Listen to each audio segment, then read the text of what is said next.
planner is dropping tomorrow.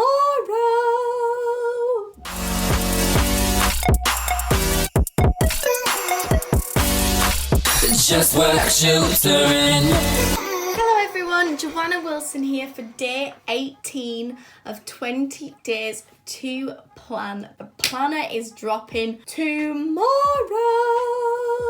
And I know you're probably thinking, she's calculated a days wrong, but I did plan it this way because I am dropping a video on Sunday morning too, which is gonna be a real important one. So today's video is about my story, and it's actually the only video of the past 18 that I haven't got a piece of paper in front of me and I haven't written a plan. I really wanted this just to come from me. Yeah, I really want to tell you my story, and I thought being too scripted and stuff like that wouldn't show how I feel about it and the journey that I've been on.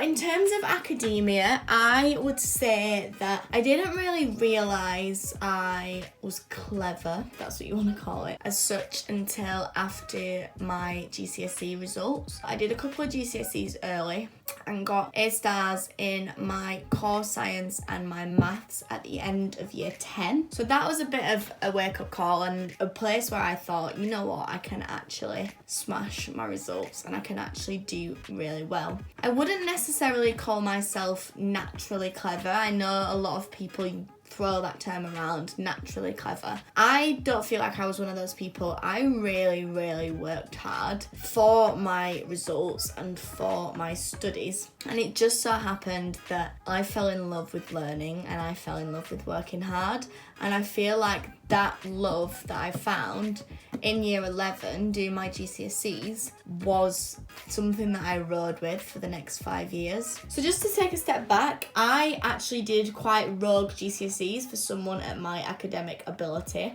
I did drama, media, ICT and business. Okay, ICT was all coursework, and then the other three, like I say, weren't typical GCSEs for someone at my academic ability. It was usual that people would take a history or a geography, so humanities, and a language. And before I chose my options at the end of year 9, I was actually told by one of my teachers that if I didn't do a humanities and a language, that I would never go to university. Now that was quite a big thing to say to someone who was 14 at the time, and I was very keen and very passionate about doing things I wanted to do. And I always instill this in you now. When people ask me how to choose their subjects, it's always between what you're good at and what you enjoy. And for me, those 4 subjects were ones I really enjoyed. And it just so happened that the scheme, which was why she was telling me I couldn't go to university, was dropped 3 years later. And I was the only person from my school to go to Cambridge University. So that was a really great achievement for myself. And it was something that I always look back on and say, go with your heart, go with things that you enjoy, because no matter what you want to do in life or where you want to go, you will always find a pathway to be able to do that.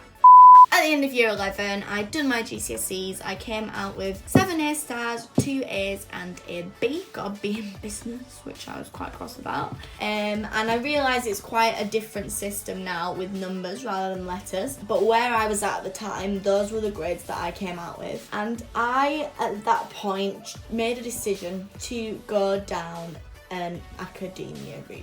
I loved science. I also really loved performing arts and drama, and it was at that point from year 11 I chose to go down the science route rather than the arts route, and I by all means do not regret doing that. I chose biology, chemistry, maths and physics for my A levels and did all of those at AS level, coming out with 4 A's. I then dropped physics and came out with 3 A stars at the end of year 13. I would say year 13 was quite a rough time for me. I'd got my offer from Cambridge, which I'll talk a little bit about in a second. And if there was anything I could go back and tell myself then, it would just be to chill out a little bit. I wanted my offer so bad, and I got to a point where I would risk and lose and do anything to get it, even if that meant not enjoying it as much anymore and not being as happy, and I almost feel like I worked a little bit too hard in year 13. It's all well and good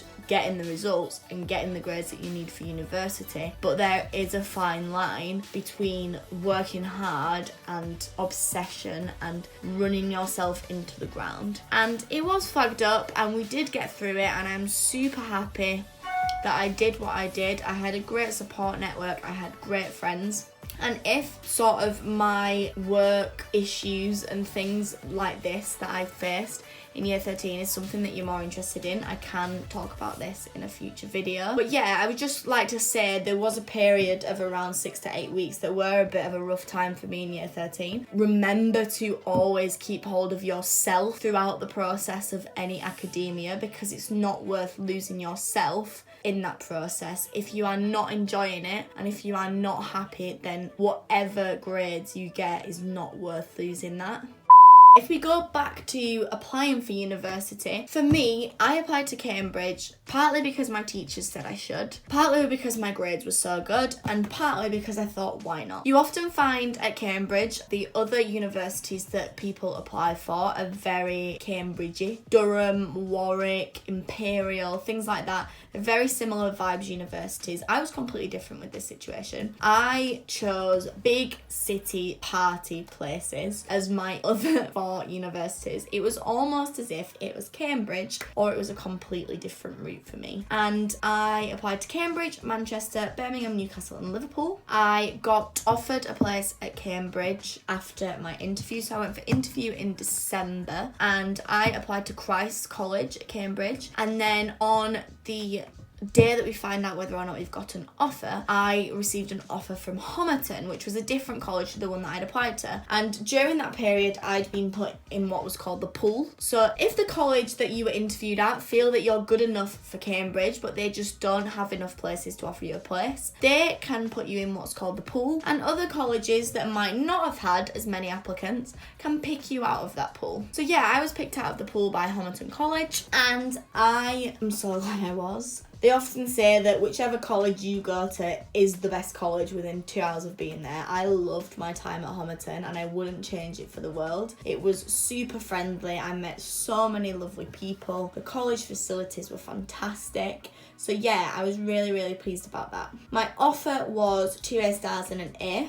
And I came out in the summer with 3 A stars, so smashed it and got my place at Cambridge. So since then, in a nutshell, I had 3 A's at Cambridge. I did really well in all 3. I actually came out the first in my first year, and then 2 1s in the 2 years after that. I do disagree with the system a little bit, and I do believe that it does depend on the questions you get on the day and things that you get asked in the exams. And if someone was to ask me, did you work hard enough and were you good enough for a first, I would say yes. And I unfortunately didn't get as good questions as I'd have hoped in my exams. That's the way the cookie crumbles. I am really, really pleased with the 2-1 that I got from Cambridge.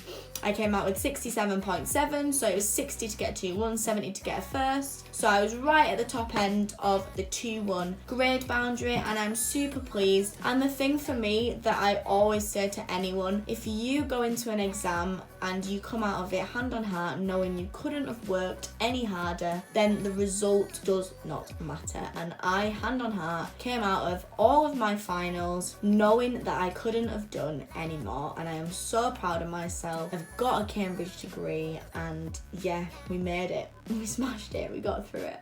So yeah, that was in a nutshell my story up to now. In terms of the future, what am I going to do? So I'm having a year off of university. I've been working over summer and I'm going to be working up until Christmas. And then myself and my boyfriend Tommy are going travelling next year for the remaining part of my year off. I then am coming home to a job at a consultancy firm called Newton. Again, if you'd like to hear more about my job and what I'm going to be doing and things like that, comment down below because I can make a future video about that. But like I say, the plans for now is earning money until Christmas, going travelling as far and wide as possible, and starting a full-time job. So that's a lowdown of my story in about 10 minutes. I hope this was insightful. If there is anything that you would like me to go into more detail in from this video, then do let me know. I'm so excited for the drop of the planner tomorrow. If you are not already signed up to my email list, please do so, because you will get access 1 hour before everyone else. So please do that at my website, which is linked in the description. Like and subscribe, and we'll see you tomorrow for the big day, for the planner